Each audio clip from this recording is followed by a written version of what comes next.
세상에는 많은 종교가 있습니다. 근데 그 많은 종교 중에서 기독교는 별종입니다. 별종이라고 말씀을 드리는 것은 다른 종교하고 너무 달라서 그렇습니다. 180도 완전히 다르다고 보셔도 무방합니다. 그런데 그러면 도대체 뭐가 다른가? 종교라는 게 다 거기서 거기지라고 생각하실 수도 있겠지만 기독교가 분명히 다르다는 것 한 단어로 설명이 됩니다. 그 한 단어가 뭐냐면 복음입니다. 복된 소식이라고 불리는 이 복음이 완전히 다른 세상 종교와 완전히 다른 기준점이 되어진다는 겁니다. 그럼 당연히 여러분 질문이 되겠죠. 도대체 복음이 뭐길래 다르다고 말씀을 하시는가? 라고 질문을 하실 겁니다. 그럼 그 질문에 대해 답을 한번 해보죠. 예수께서 이 땅에 오시기 전에도 종교는 있었습니다. 대부분의 종교들이 예수님 오시기 전에 있었습니다. 그런데 그 모든 종교에게는 공통점이라는 게 하나가 있습니다. 그 공통점은 무엇이냐면 구원을 하는데, 구원이 되는데 그 구원의 근거를 뭘로 갖고 있다고요? 자기 열심과 자기 노력과 자기 행위로 가지고 있다 이겁니다. 그 사람의 행위를 기반으로 구원을 이야기한다고요. 그래서 다 이런 식이죠. 제사를 해야 된다. 또는 뭘 바쳐야 된다. 자기 몸을 내놔야 된다. 치성을 드려야 된다. 사찰을 지어줘야 된다. 돈을 내야 된다. 이런 식으로 내가 뭔가를 해야 되는 거예요. 그 한 것을 기반으로 구원을 이야기한다 이겁니다. 근데 그런 종교에 유대교도 예외가 되지 않는다 이겁니다. 유대교 역시 율법이라고 하는 사람의 행위를 기반으로 구원을 이야기하는 종교가 유대교거든요. 그걸 가장 잘 설명해 주는 말씀이 마태복음 19장 16절입니다. 있죠? 어떤 사람이 주께 와서 이르되 선생님이여 내가 무슨 선한 일을 하여야 영생을 얻으리까? 전형적인 유대교의 구원의 질문이에요. 내가 무슨 선한 일을 해야 되는가? 여기서 선한 일이라는 건 단순히 착한 일 정도의 개념이 아니라 율법입니다. 내가 어떤 율법을 지켜야 영생에 이를 수 있겠습니까? 구원을 이룰 수 있겠습니까? 이 유대교의 질문이라고요. 그러니까 유대교도 역시 율법을 통한 의를 이루는 것이 그들의 목표라 이겁니다. 근데 여러분 이거를 이상하게 보시면 안 돼요. 율법을 통해서 의를 이루라고 한 것은 사단이 아니었습니다. 사람도 아니었습니다. 명확하게 얘기한다면 하나님이 그렇게 하라 그런 거예요. 한번 보시죠. 신명기 30장 15절에서 16절 있습니다. 보라 내가 오늘 생명과 복과 사망과 화를 내 앞에 두었나니 곧 내가 오늘 내게 명령하여 내 하나님 여호와를 사랑하고 그 모든 길로 행하며 그의 명령과 규례와 법도를 지키라 하는 것이라. 넘겨서요. 그리하면 내가 생존하며 번성할 것이요 또 내 하나님 여호와께서 내가 가서 차지할 땅에서 내게 복을 주실 것이니라 했습니다. 여기 이제 생명이 등장했어요. 생명과 화와 사망과 저주가 너희 앞에 있다. 근데 거기서 생명을 잡으려면 어떻게 하라고요? 하나님 말씀 지키라. 여기서 하나님 말씀이 뭐겠어요? 당연히 율법이에요. 율법을 지킴으로 인하여서 생명을 얻을 수 있다라고 주가 말씀하신 겁니다. 하라 이거예요. 하나님 하라고 명하신 거예요. 근데 하라고 말만 하신 것이 아니라 할 수 있는 환경도요. 기가 막히게 마련해 주셨다 이겁니다. 예를 들어서 바로 밑에서는 하나님 말씀 지킬 수가 없는 거예요. 그래서 바로 밑에서 빼주시는 거예요. 그게 출애굽이에요. 뿐만 아니라 아니 주변 환경이 사막이고 광야고 그러면 너무 힘들지 않겠어요. 그래서 잘 지키라고 어디에 넣어주신 거예요? 젖과 꿀이 흐르는 가나안에 넣어주시는 거예요. 여기서 지키라고, 좋은 곳에서 지키라고. 뿐만 아니라 외적이 쳐들어올 수 있어요. 어려움이 있을 수 있어요. 그때 뭐도 하시는 거예요? 기적도 하시는 거예요. 전쟁 놀라운 기적들 어마어마하게 등장하잖아요. 그거 이스라엘이 활 쏘고 창 던져가지고 막은 게 아니에요. 하나님께서 기적을 베풀어 주셔가지고 막아주신 거라 이겁니다. 뿐만 아니라 예언자도 주셨죠. 늘 말씀드리지만 이사야, 예레미야 상상할 수 없을 만한 대단한 예언자들이에요. 그런 예언자도 주셨고 또 좋은 왕도 달라고 해서 다윗 같은 좋은 왕들도 저들에게 주셨다 이겁니다. 다시 말해 하나님의 말씀을 잘 지킬 수 있는 환경과 상황도요 다 만들어주시고 뭐 하라는 거예요? 말씀 지키라 라고 말씀하신 거라 이겁니다. 그럼 어떻게 해야 되겠어요? 이스라엘은 지켜야지. 당연히 지켜야 되는 거 아니겠어요? 근데 지키더라 못 지키더라. 못 지키더라 이겁니다. 아니 조금 더 세게 설명한다면 안 지키더라 이겁니다. 고의적으로 안 지키더라고요. 그 고의적으로 안 지키는 장면들을 한두 가지만 말씀드린다면 가장 대표적인 것이 시내산 밑에서 금송아지 만든 거예요. 시내산 밑에라는 것은 이스라엘이 출애굽을 한 거예요. 10가지 재앙이 있었고 바다가 갈라지는 일이 있었으며 홍해바다 갈라지는 거 있을 뿐만 아니라 만나와 메추라기 낮에는 구름 기둥과 밤에는 불 기둥이었다고요. 그렇게 인도함 받아 가지고 도착한 곳이 시내산이고 모세를 하나님께서 시내산 위로 올라오게 하신 다음에 그 시내산 위에서 막 불이 번쩍번쩍하고 하나님의 임재가 일어나는 상황이라고요. 그런 상황에서 이스라엘이 뭐 하냐면 자기들 가지고 나온 금붙이들 모아가지고 금송아지 만들고 그 금송아지에게 제사하면서 그 금송아지를 뭐라 했다고요? 여호와라 했다 이거예요. 하나님이라 했다 이거예요. 하나님 눈앞에 뻔히 있는데도 불구하고 지금 모세하고 만나고 계신다고 분명히 말씀하셨음에도 불구하고 그 밑에서 우상을 만들어내는 것이 이스라엘이었다 이겁니다. 뿐만 아니라 광야 생활도 그렇잖아요. 광야 40년 생활 자체를 설명해 놓은 책이 민수기라고 하는 책인데 민수기에는 이스라엘이 잘한 이야기가 단 하나도 없어요. 단 하나도 없어요. 가나안 들어가라는 데도 못 들어가고 거기에서 막 하나님 원망하기도 하고요. 뭐 모세를 왜 모세만 리더하느냐 우리도 하자라고 막 달라들기도 하고 하여튼 뭐 하나님이 화가 나셔가지고 막 불뱀 보내시고 연병 보내시고 하는 그런 막 죽는 이야기들로 가득 차 있는 게 뭐예요? 그게 이스라엘 광야 생활이라고요. 한 번도 제대로 된 답을 광야에서 내놓은 적도 없는데 그런 그들을 하나님께서 가나안에 넣어주셨단 말입니다. 그럼 가나안 들어가서는 잘해야 될 것 아니겠어요? 근데 가나안 들어가서 저들은 하나님을 잘 섬기지 않더라 이겁니다. 오히려 가나안 들어가서 뭐 하더라고요? 열방을 부러워하더라. 하나님 말씀대로 살라고 보내주셨는데 여러분 성도의 가장 중요한 가치는 하나님 말씀대로 사는 거예요. 그런데 하나님 말씀대로 살라고 명하였는데도 불구하고 살지는 아니하고 맨 뭐라 그러냐면 저 세상이 더 부자네. 저희가 더 힘이 있네. 우리는 왜 이것밖에 안 되나 하면서 하나님을 놓고 맨 열방만 쫓아다니고 열방 부러워하고 우상 숭배하고 그런 생활 내내 한 것이 이스라엘 왕정이었다고요. 그래서 하나님이 분명히 말씀하신 대로 계약을 맺었잖아요. 하나님 잘 섬기면 복을 줄 것이고 제대로 못하면요 망한다고요. 그 계약을 맺었으니까 그 계약대로 해야 되는 거 아니겠어요? 오랜 시간 참아주셨지만 더 이상 안 되는 순간이 돼서 이스라엘이 바벨론이라는 나라에 의해서 망하더라 이겁니다. 근데 그 망한 것이 어디였냐는 거예요. 바로에게서도 아니고 광야에서도 아니고 가나안이었다는 게 충격적인 거 아니겠어요? 뿐만 아니라 망해서 바벨론의 포로로 끌려가서 고생하고 있으니까 하나님께 저들을 불쌍히 여기셔가지고 저들을 다시 바벨론에서 불러내시잖아요. 출애굽 받듯이 다시 한번 불러내셔가지고 저들에게 가나안을 주시고 다시 하나님 섬기라고 했다고요.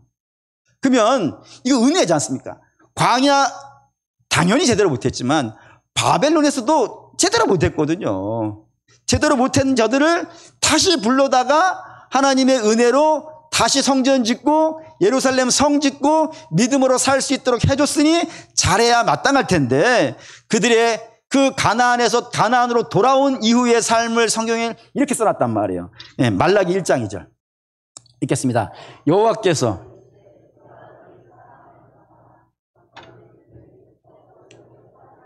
하는도다 나 여호와가 말하노라 에서는 야곱의 형이 아니냐 그러나 내가 야곱을 사랑하였고 에서는 미워하였으며 그의 산들을 황폐하게 하였고 그의 산업을 광야의 이리들에게 넘겼느니라. 하나님께서 말씀하시는 거예요. 야, 내가 너희 사랑했지 않냐. 너희에게는 에서라는 형제도 있지만 내가 에서를 택한 것이 아니라 내가 너를 택해서 너를 사랑하였는데 너 왜 그러냐는 거예요. 그러자 이스라엘이 뭐라 했다고요.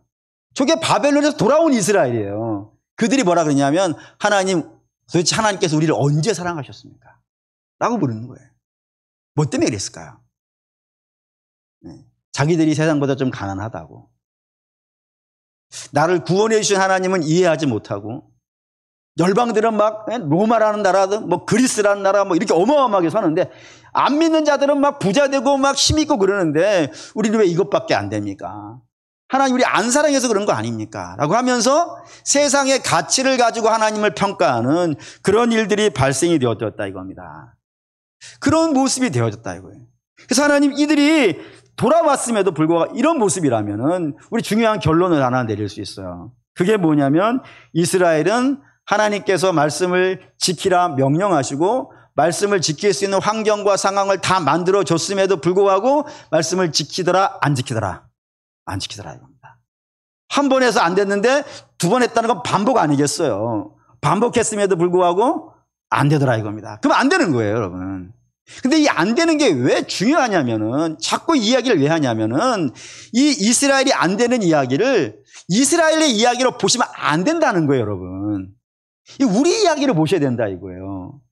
이게 왜 우리 이야기가 되냐면은 사실 우리는 더 형편이 좀 어려울 수 있어요. 어느 면에서 어렵냐?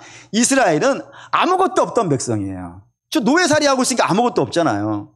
바로 밑에 있었고 힘도 없었고 세상도 알아주지 아니하며 정말 최악의 상황에서 구원받은 거예요. 최악의 상황에서. 그래서 하나님만을 의지할 수밖에 없는 상황에서 구원받은 거예요. 그런 자들도 이 정도라면은 우리는요? 우린 나을 것 같습니까? 사실 우리는 이스라엘보다는 좀 나은 형편이었잖아요. 최소한 우리는 바로의 종은 아니지 않습니까? 그리고 우리는 이스라엘보다 좀 똑똑하잖아요. 아, 똑똑한가요? 학교도 많이 다녔잖아요. 그리고 재산도 좀 있잖아요. 땅도 좀 있고. 의지할 게 좀 있죠? 아, 없으면 어떡하나? 좀 있죠? 아니, 전적으로 의지할 수밖에 없는 아무것도 없는 백성도 저렇게 안 된다면은 자기 나름대로 난 조금 의지할 게 있어. 하나님이 안 도와줘, 날 좀 도와줄 게 있어. 라고 생각하면요. 더 하지 않겠습니까? 사실 우리는 어쩌면 더 할 수 있는 백성이라 이거예요. 그렇기 때문에 이게 심각한 겁니다. 그러니까 이스라엘의 실패는 이스라엘의 실패를만을 이야기하는 것이 아니라 사람은 자기의 힘과 자기의 능력과 자기가 가진 지위와 자기가 가진 지식으로는 절대로 자기를 구원할 수가 없다는 겁니다. 그게 이스라엘의 실패가 우리에게 알려주는 거예요. 그러니 이게 율법이 악해서가 아닙니다. 하나님 말씀이 어떻게 악할 수가 있겠어요? 악해서가 아니라 우리는 그 선한 율법을 지킬 만한 능력과 힘이 없다 이겁니다.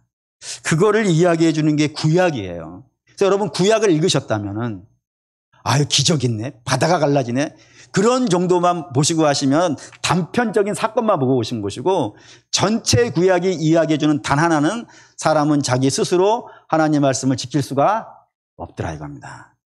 당연히 하나님 말씀 지킬 수 없으니까 생명을 얻을 수가 없다 이겁니다. 그래서 사람의 실패의 이야기가 구약입니다. 그래서 뭐가 등장하는 거예요? 복음이 등장하는 겁니다.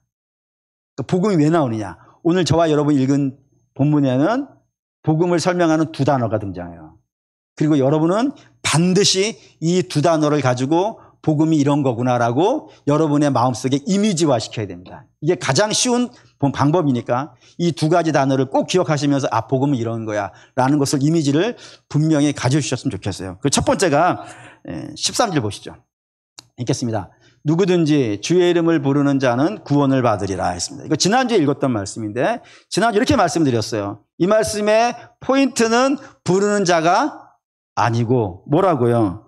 누구든지라고요. 왜 누구든지라는 말이 복음에서 중요하냐면 복음에는 뭐가 없으니까 차별이 없다 그래요. 차별이.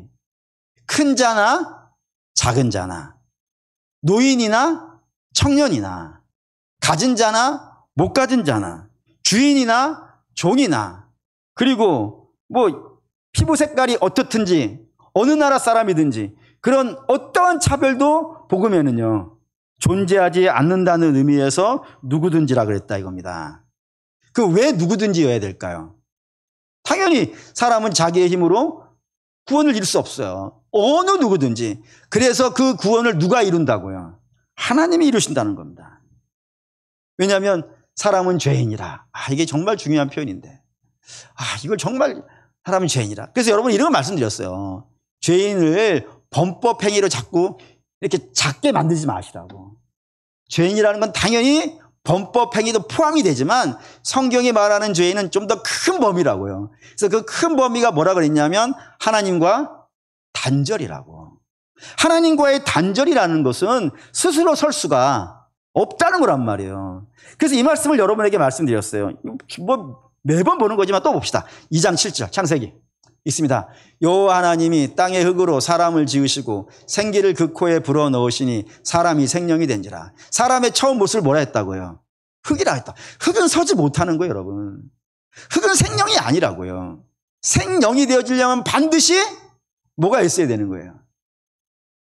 하나님이 활동하셔야 돼요. 하나님이 하셔야 된다고요. 하나님이 생기를 불어넣으시는 하나님의 역사가 있어야 비로소 생기가 된다 이거예요. 그러면 죄로 말미암아 사람과 하나님이 분리되어지면 사람은 당연히 뭐가 되는 거예요? 생명에서 흙으로 가는 거예요. 그래서 이 말씀이 있는 거예요. 창세기 3장 19절 읽겠습니다.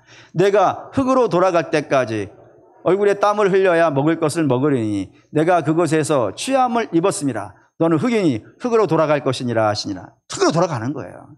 죄라는 건 여러분 하나님과 분리되는 것이고 하나님과 분리된 자는 흙으로 돌아가는 자이고 흙으로 돌아간 자는 사망이고요. 사망이 거하는 자가 뭐를 할 수 있겠어요? 아무것도 할 수 없지. 죽은 자가 뭐를 할 수 있겠어요? 의를 이룰 수 있겠습니까? 하나님의 법을 따라 살 수 있겠습니까? 결코 아무것도 할 수 없는 거예요. 근데 저 흙으로 돌아간 자가 다시 생명이 되어지려면요. 어떻게 노력으로 되냔 말이에요, 이게. 내 열심으로 되냐고요. 흙이 열심을 낼 수 있는 게 뭐가 있겠어요. 흙은 흙이에요. 돌아갈 수 없는 거예요. 돌아가려면 당연히 뭐가 있어야겠어요. 당연히 아니 원래부터 그랬다니까. 흙이 생명이 되어지려면 하나님의 역사하심이 있어야 된다고요. 그러면 흙으로 돌아간 자가 다시 생명이 되려면요. 하나님의 역사하기에는 다른 방법이 없어요. 다른 방법이 없기 때문에 성경을 이걸 이렇게 쓴단 말입니다. 요한복음 3장 16절 읽겠습니다. 하나님이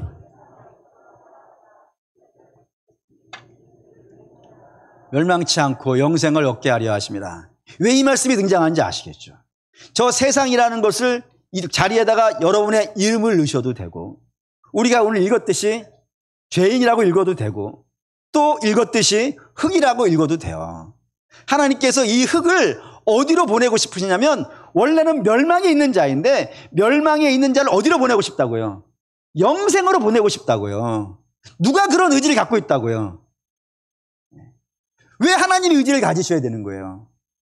사람은 저 멸망에서 영생으로 스스로 못 가기 때문에 하나님이 이 의지를 갖고 있다고요. 그래서 그 의지를 이루시기 위해서 뭐를 하셨다고요? 아들을 주셨다 이거예요. 하나님 열심히 보이십니까? 이게 보이셔야 돼요, 여러분. 하나님이 나를 구원하시기 위해서 아들을 내어주셨다 이거예요. 그 일로 말미암아 우리가 멸망에 있던 자들이, 흙이었던 자들이, 죄인이었던 자들이 하나님의 자녀의 자리로, 영광의 자리로, 영생의 자리로, 복의 자리로 언제쯤 한 번은 아멘에 나올 만도 한데, 그렇죠? 봅시다. 골로새서 1장 13절 14절 읽겠습니다. 그가 우리를 흑암의 권세에서 건져내사 그의 사랑의 아들의 나라로 옮기셨으니 그 아들 안에서 우리가 속량 곧 죄사함을 얻었느니라. 아들 안에서 구원받은 자, 죄사함을 받은 자들을 누가요? 그가 누구겠어요? 성부 하나님.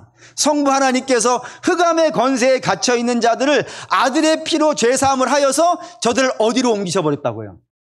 아들의 나라로 옮기신다 이거예요. 이게 여러분 복음이라 이겁니다. 이 일을 하시는데 어떠한 차별도 두지 않고 하신다고요. 여러분이 누구인지 관계없이. 여러분들이 부자이든 가난한 자이든 배운 자이든 못 배운 자이든 교회를 이제 나오신 분이든 뭐 오래 다닌 분이든 어떠한 차별도 두지 아니하시고 하나님은 당신의 의지로 당신의 열심으로 이 일을 해버리신다. 이게 누구든지라고 하는 단어 속에 들어있는 이미지라 이겁니다. 근데 복음에서 또 하나 여러분들이 주목하셔야 되는 것이 10장 13절 다시 한번 읽을게요. 읽습니다. 누구든지 주의 이름을 부르는 자는 구원을 받으리라. 목사님 그러면 저 부르는 자라는 건 아무런 의미가 없습니까? 아닙니다. 누구든지가 우선이고 두 번째 여러분이 주목해야 된다는 건 부르는 자인데, 그러니까 구원을 받으려면 반드시 그 전제 조건으로 뭐가 붙어 있는 거예요? 불러야 돼요, 여러분. 맞잖아요. 차별이 없는데 그 차별이 없는 자들이 구원을 받으려면 반드시 뭐가 있어야 된다고요? 주를 불러야 된다 이거예요. 문제는 누가 부를 수 있냐 이거예요. 누가 부를 수 있냐고요. 이게 왜 심각한 문제가 되냐면 시편 14편 2절 3절에 이런 말씀이 있어요. 읽겠습니다. 여호와께서 하늘에서 인생을 굽어 살피사 지각이 있어 하나님을 찾는 자가 있는가 보려 하신즉 다 치우쳐 함께 더러운 자가 되고 선을 행하는 자가 없으니 하나도 없도다라고요. 하나님께서 하늘에서 굽어 보셨대요. 누구를? 인생들을. 여러분, 우리가 사람을 보는 것과 하나님이 사람을 보는 것은 근본적으로 다릅니다. 우리는 사람을 어떻게 볼 수밖에 없어요? 뜨문뜨문 봅니다. 맞잖아요. 속속들이 다 보셨습니까? 그럴 수가 없잖아요. 속속들이 다 볼 수 없으니까 여러분들이 제가 멋있어 보이는 거예요. 아, 이거 큰일 났는데? 이거 어떻게 수습하나? 네. 속속들이 다 안다. 속속들이 다 알면은 여러분 곤란한 일이 생겨요. 그래서 제가 적당하게 양복을 입은 겁니다, 여러분. 다윗이 자기를 하나님 마음에 합한 자라고 불리는 다윗이 자기를 뭐라고 고백했냐면 내가 죄 중에 태어났습니다 했어요. 율법으로는 흠이 없다라고 말하는 바울이 자기를 죄인 중에 괴수라고 했어요. 그럼 말 다 한 거 아니에요. 제사장 이사야가 죄인 된 자가 하나님을 보게 되었으니 난 망하게 되었다 했어요. 그럼 말 다 한 거 아니에요. 우리는 속속들이 모르니까 괜찮아 보이는 거지만 하나님은 왜 그 다윗이나 바울이나 이사야 같은 자들이 하나님 앞에서 벌벌벌 떨고 있냐면 하나님은 뭐 하시는 분일까요? 속속들이 아시는 분 아니겠어요. 그 속속들이 아시는 분이란 말입니다. 근데 그분이 뭐라고 했다고요 오늘? 하나님을 찾는 자가 없다? 하나도 없다. 하나도 없다. 아무도 부르는 자가 없다 이거예요. 당연하죠. 하나님을 부르려면은 최소한 뭐는 있어야겠어요. 하나님 알아야지. 하나님 알아야 부를 것 아니겠어요. 그런데 아무도 모른다니까 지금. 목사님, 그 아브라함은 어떻게 아는 거예요?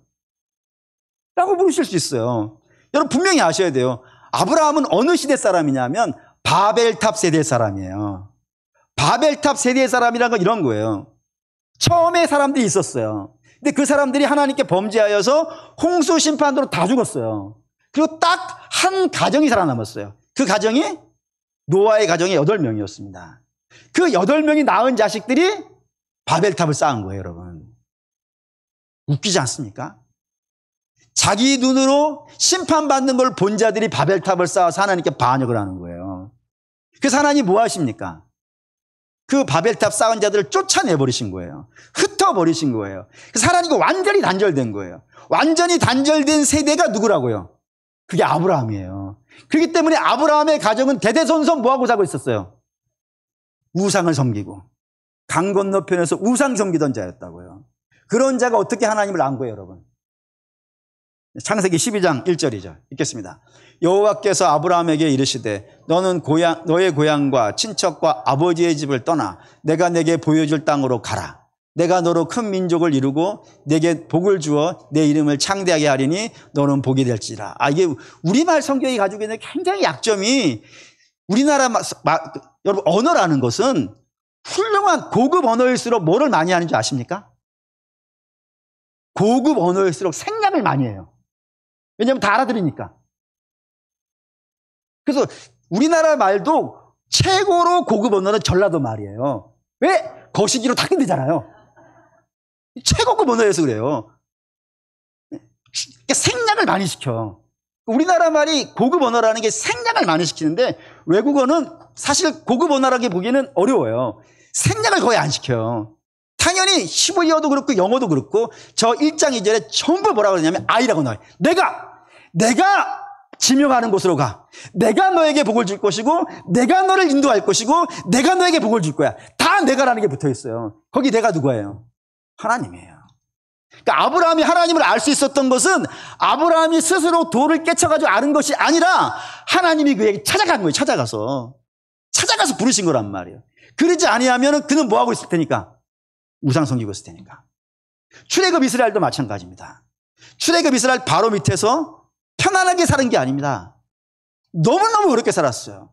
얼마나 어려웠냐면 아들을 잡아다가 강에 던지는 그런 나라에 살았어요. 이를 바득바득 갈고 살고 있는 거예요. 그러면 이를 바득바득 갈고 있는 상황이라면 뭐라도 한번 해봐야 되지 않겠어요? 데모를 하든지 파업을 하든지 뭐는 해야 되지 않겠어요? 근데 애굽 바로 밑에 있었던 이스라엘은 아무것도 하지 않아요. 파업도 하지 아니하고 단식 농성도 하지 아니하고 데모도 하지 않아요. 왜? 그런 상황인데도 불구하고 팔자예요. 이건 내 팔자야. 노예니까 어쩔 수 없어. 억울하지만 어쩔 수 없어. 그게 이스라엘. 나올 생각은 뭐 말할 것도 없지 않아요. 그런 이스라엘이 어떻게 나온 거예요, 여러분? 하나님이 모세를 보낸 거예요. 근데 모세도 지가 가겠다 그런 게 아니에요. 아, 죄송합니다. 모세가 나이 많으신 분인데 지가라 그래가지고. 어? 모세 안 갈라 그랬어요. 근데 하나님이 이거 설득을 한 거예요. 너 가라. 네가 가야 돼. 설득하시다가 설득을 안 먹히니까요. 혼도 내시는 거예요. 그래서 보낸 거예요. 그래서 보낸 이스라엘 모세가 왔는데 백성들이 모세 안 따라 나올라 하죠. 안 따라 나올라 그리고 바로는 안 내보내려 그러니까 하나님께서 바로를 10가지 재앙을 쳐서 강제로 끄집어낸 거예요. 홍해바다 앞에서도 어떻게 해요? 돌아가자 그러는 사람들이에요. 강을란가 안 갈라 하는 자라니라고요. 그런 자들 주께서 불러내신 거예요. 불러내시는 거예요. 그러지 않으면 안 가니까. 여러분 주의 제자들도 마찬가지입니다. 주의 제자들 중에 주가 온 걸 스스로 알아서 주를 찾아간 자는요. 아무도 없어요. 하다못해 동방박사도 자기들이 알아서 온 것이 아니고 별 인도함 받아서 왔다고 되어 있어요. 아무도 오지 않아요. 근데 저들이 어떻게 주를 알게 된 거예요? 주가 일일이 가서 불러온 거예요. 그 불러온 자들이 결국엔 다 어떻게 됩니까? 다 도망가죠. 언제예요? 십자가 앞에서 다 도망가잖아요. 그래서 예수님이 혼자 죽는 거예요. 자기들이 지켜준다고 했거든요. 근데 그 자기 말을 지키지 못하는 게 인생들이라니까요, 여러분. 다 도망간 거예요. 그 도망간 자들이 어떻게 사도가 됐을까요, 여러분? 부활하셔서 다 또 찾아가신 거예요.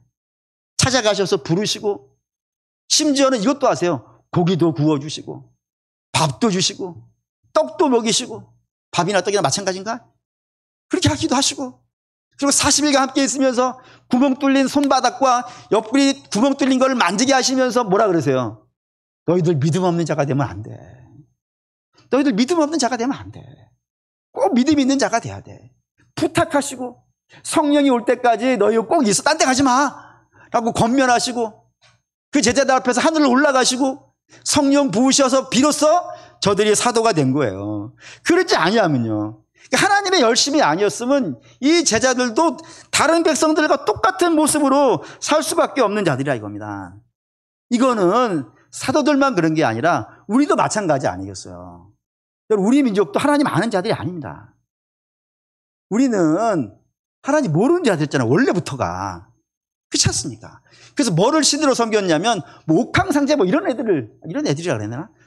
이런 애들 뭘 섬겼잖아요. 뿐이 아니라 뭐 7월 7성날 비 오면 견우징제 이런 얘기하고 있었고 뭐 곰, 뭐 고량이 이러고 있었잖아요.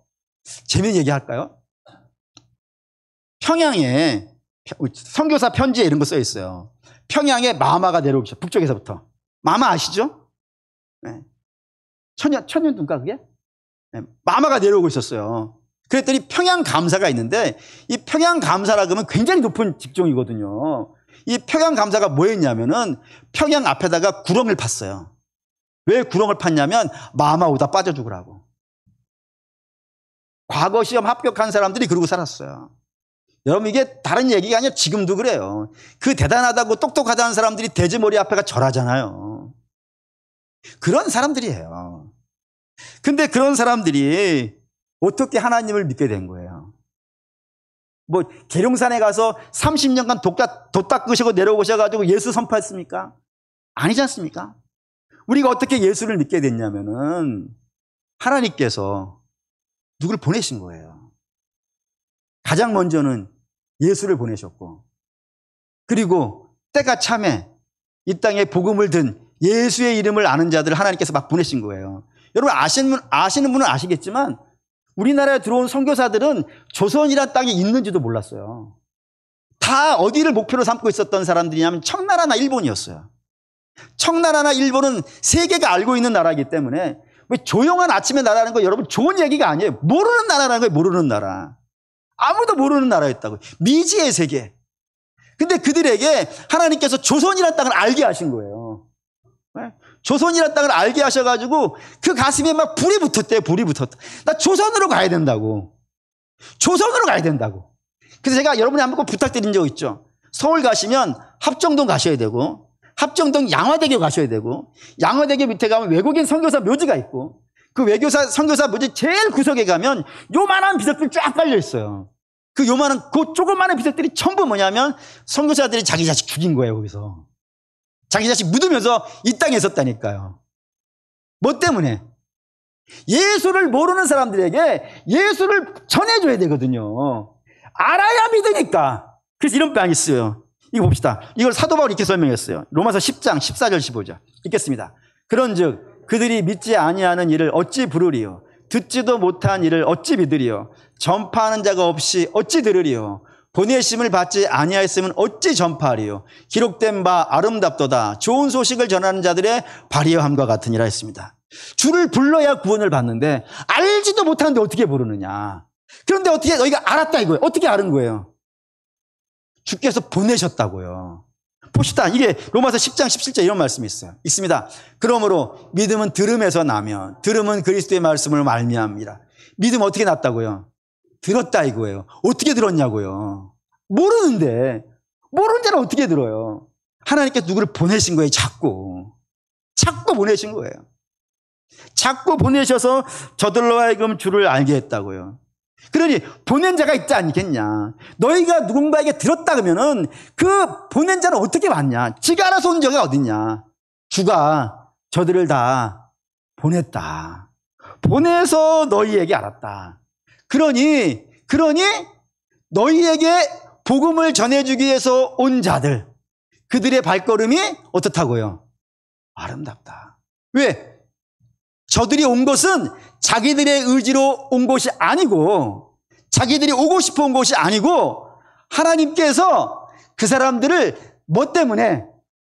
내게 예수 그리스도를 알게 하시려고 정확하게 하셔야 돼요. 우리라는 개념으로 쓰지 맙시다. 우리라 그러면 왠지 우리가 여러 중에 하나인 듯한 별 감각이 안 생기니까 하나님께서 나 한 사람을 구원하시기 위하여서 어떤 사람을 택하여 그를 당신의 사명자로 삼으셔서 나에게 보내셨다 이거예요. 그러니 주가 보내신 사람이니까 어떻다고요? 그 발걸음이 나를 구원해서 오는 자니까, 구원하기 위해서 오는 자니까, 내게 예수를 알려주기 위해서 오는 자니까 그 발걸음이 아름답다고요. 좀 더 가봅시다. 이게 에베소 1장 4절에서 5절 이렇게 설명했어요. 읽겠습니다. 곧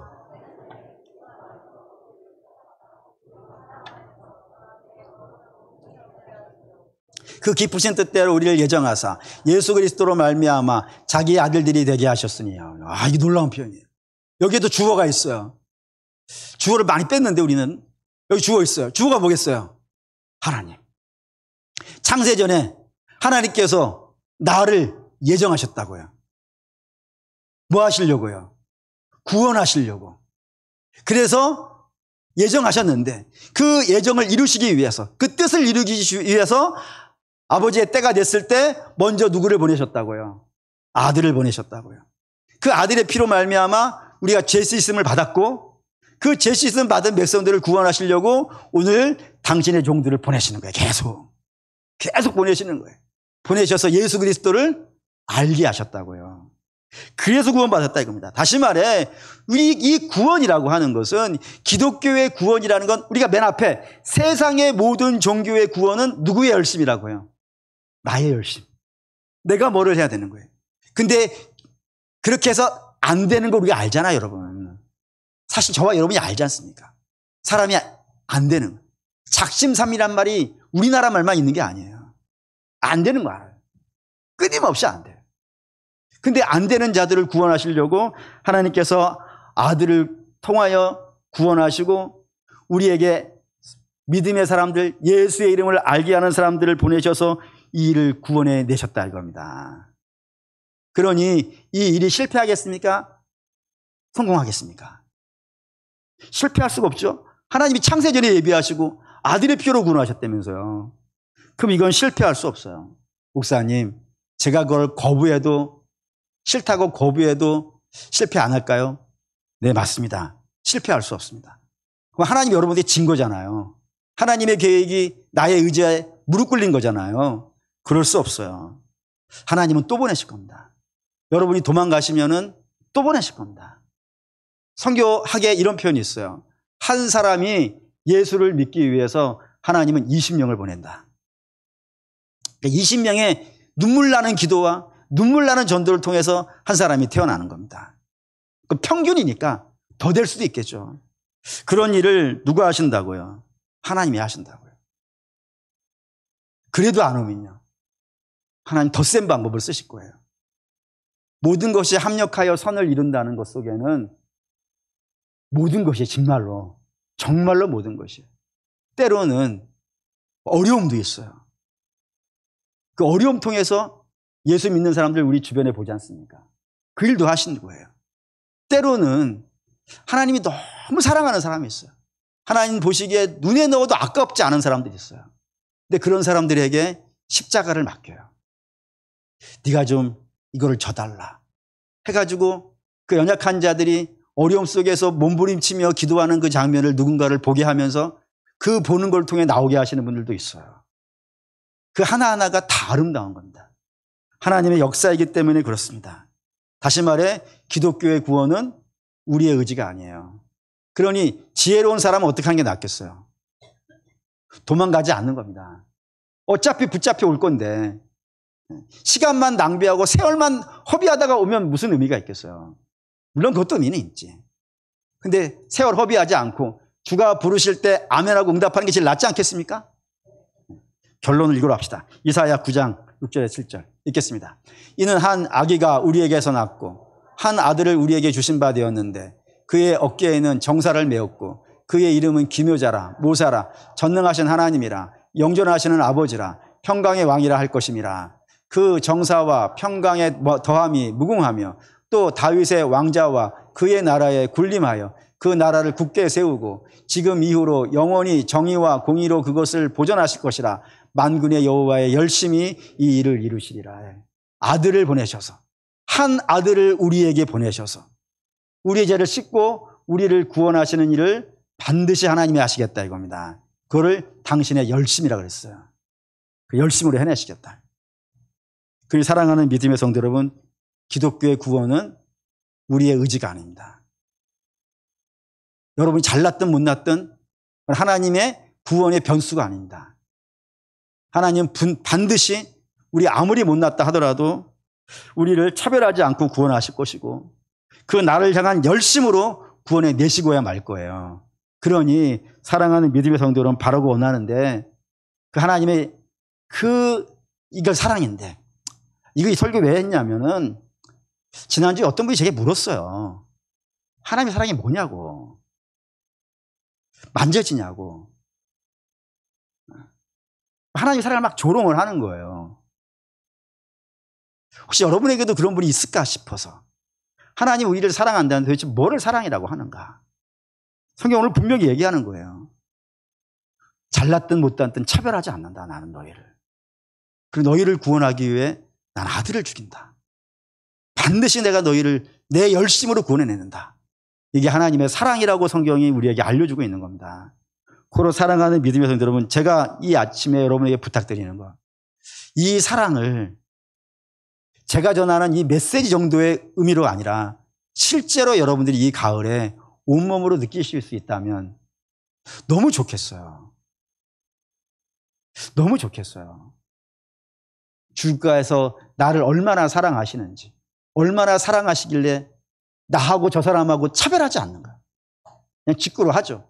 여러분과 믿음 좋은 분을 차별하지 아니하시고 똑같이 대하시며, 그리고 나 같은 사람을 위해서 아들을 아낌없이 던져주시는 그 하나님의 열심과 하나님의 사랑이 반드시 여러분을 하나님 나라로 옮겨놓겠다고 하는 그 의지가 이 가을에 꼭 느껴지시는 저와 여러분 되시기를 주의 이름으로 축원합니다. 아멘.